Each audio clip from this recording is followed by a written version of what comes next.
ప్రొద్దుటూరు నియోజకవర్గంలోని కొత్తపల్లి పంచాయతీ సర్పంచ్, కడప జిల్లా సర్పంచుల సంఘం అధ్యక్షులు శివచంద్రారెడ్డి గారి కోరిక మేరకు వారు సొంతంగా స్థలం ఇచ్చి తర్వాత ప్రభుత్వ నిధులతో నిర్మించిన సచివాలయం, రైతు సేవా కేంద్రం, ఆయుష్మాన్ ఆరోగ్య మందిర్లని ఇవాళ పెద్దలు ప్రొద్దుటూరు శాసనసభ్యులు వరదరారెడ్డి గారి, అదేవిధంగా జమలమడుగు శాసనసభ్యులు ఆదినారెడ్డి గారి సమక్షంలో ప్రారంభించడం జరిగింది.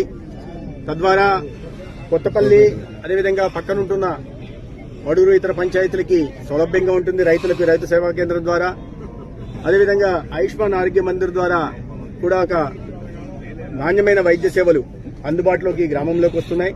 ఈ సందర్భంగా తన సొంత నిధులతో స్థలం కొని ఈ భవనాలను నిర్మించడానికి ప్రధాన కారణమైన శివచంద్రారెడ్డి గారిని అభినందిస్తున్నాను. అదేవిధంగా ఈ గ్రామానికి వచ్చిన సందర్భంలో మరి అనేక సమస్యల్ని నా దృష్టికి గౌరవ శాసనసభ్యులైన వరదరారెడ్డి గారి దృష్టికి తీసుకురావడం జరిగింది.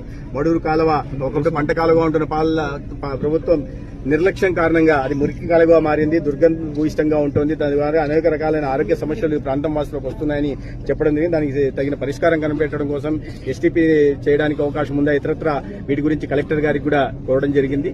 అదేవిధంగా ఈ గ్రామంలో 1800 జనాభా ఉంటే 4300 పశువులు ఉన్నాయని కూడా వారు చెప్పడం జరిగింది. తద్వారా ఏదైనా ఇక్కడ ఒక వెటనరీ హాస్పిటల్కి అవకాశం ఉందా అని అడిగారు. దాన్ని ఖచ్చితంగా సంబంధిత శాఖ మంత్రి వర్యులైన అచ్చెన్నాయుడు గారి దృష్టికి తీసుకెళ్లడానికి ప్రయత్నం చేస్తాం. ఈ గ్రామానికి సంబంధించిన 15 సెంట్ల సమాధానాన్ని కూడా ఉందని ఇప్పుడే చెప్తున్నారు.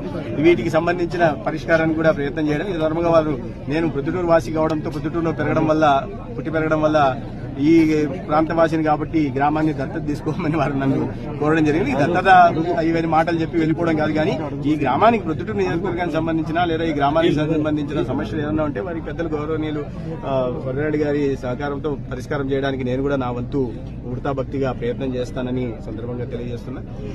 అయితే గత ప్రభుత్వం అనాలోచితంగా తీసుకున్న అనేక నిర్ణయాల వల్ల అనేక ఇబ్బందులు వచ్చాయి. సచివాలయం తీసుకురావడం, సచివాలయాల్లో అనేక మంది స్టాఫ్ను పెట్టడం, స్కిల్డ్ లేబర్ పెట్టడం, ముఖ్యంగా మాకు సంబంధించిన ఆశ ఏఎన్ఎంలను సచివాలయ పరిధిలోకి తీసుకురావడం వల్ల అనేక సమస్యలు వాళ్ళు ఎదుర్కొన్నారు. ఎందుకంటే మా వాళ్ళు ఉదయం 6 గంటల నుంచి 7 గంటల నుంచి 10 మొదలు పెడతారు. సచివాలయంలో 10 గంటలకు వచ్చి ఎఫ్ఆర్ఎస్ చేయాల్సిన పరిస్థితి. తద్వారా ఇబ్బందులు గుర్తించి వీటిని ఏఎన్ఎంలని, అత్యవసర వైద్య సేవలు అందించే ఏఎన్ఎంల ఆశా వర్కర్లని సచివాలయం పరిధిలో నుంచి బయటకు తీసుకెళ్లి వాటిని మళ్లీ పిఎస్సీ, విఎస్సీ పరిధిలోకి ఇవ్వడం జరిగింది. అదేవిధంగా స్కిల్డ్ ఎంప్లాయీస్ అయితే ఎవరు ఉంటారు, ఉదాహరణకి ఒక ఇరిగేషన్ ఏఈ ఇక్కడ వచ్చి పంచాయతీ సచివాలయంలో కూర్చోవడం, ఇతరత్ర పనులు చేయకపోవడం వల్ల అనేక సమస్యలు మనకు వచ్చాయి. ఎందుకంటే ఏ కాలువకు చూసినా కూడా మీరు పూడికలు తీకపోవడం, జంగిలు రావడం లేదా గండ్లు పడ్డం, తద్వారా నీళ్లు నిలవకపోవడం, సాగునీరు రైతులకు అందకుండా పంట పొలాలు